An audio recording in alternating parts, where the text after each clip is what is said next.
Let's bring it back home now, because there's just been a by-election. You remember it. It was in Aston, and it set off a bit of a political earthquake, because this used to be Liberal through and through. Now it's held by Labor, and Labor won it after winning a by-election from government, and that hadn't been done in about 100 years. So it's fair to say, with that result and a few other things happening around the country, that what we thought was conventional wisdom might not be when it comes to how voters vote, how certain cohorts of the community lean left or right. So joining me now is RedBridge Group Director Simon Welsh. Simon, I know you've been doing some research in this area. In Aston, for example, there was a lot of talk about, Chinese migrants and how they vote and whether the Liberal Party lost their vote. But tell me about the research you have been doing with migrant voters and where they're at. Again, not one homogenous group, but how's that changed?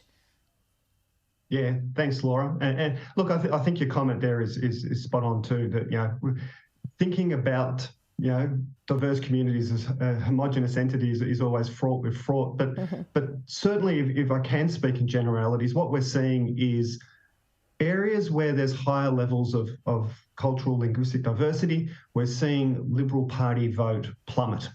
Primaries down in the 20s in those sorts of communities. So, it prompts the question, what's going on there? So we've been looking, and what we've found, I think, is to sort of almost to your introductory comments, is some sort of myth-busting kind of results out of the research. And there's a few things. So first of all, there's a bit of a myth that for cultural and religious reasons, a lot of these communities tend conservative.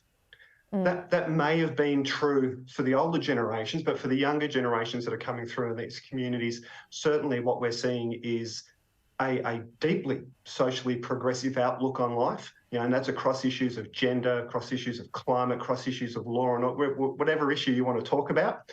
And that is, and I think that's actually been a big part of something you and I have spoken about a number of times, is this general sort of tilt towards progressive sort of outlook in the suburbs. I think a real engine of that is these culturally and linguistically diverse communities. So that's sort of right. Myth number one. Myth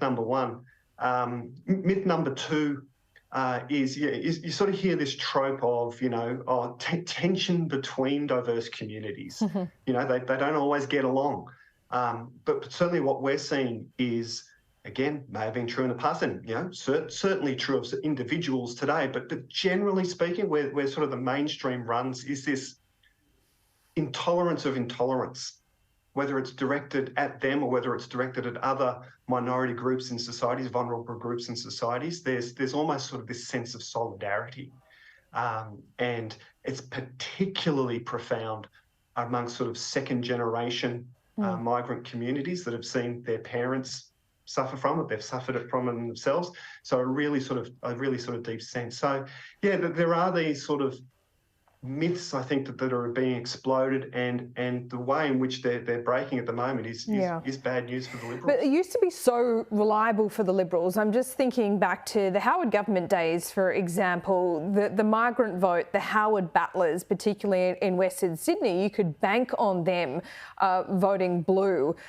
Again, not one homogenous group, but that was the conventional wisdom, and it was proven time after time in elections. And you touched on something there, that, within migrant communities, there can often be a bit of division in and of itself. So therefore, a migrant candidate might be quite divisive in that community.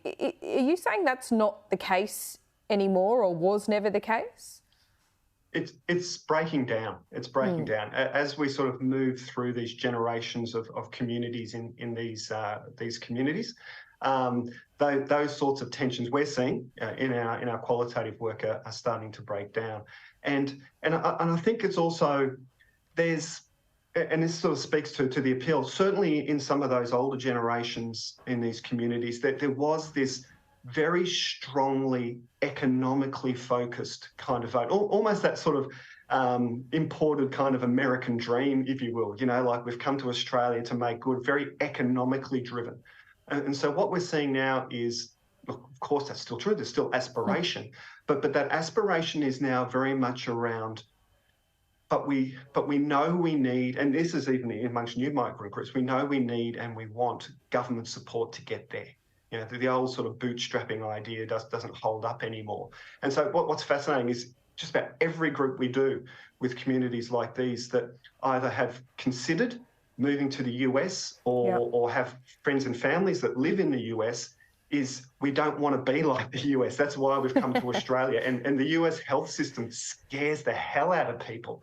So that idea of more an emphasis on services, you know, education, health, those sorts of things, than that sort of very Howard, economically driven narrative to these communities, that's sort of also shifted a bit.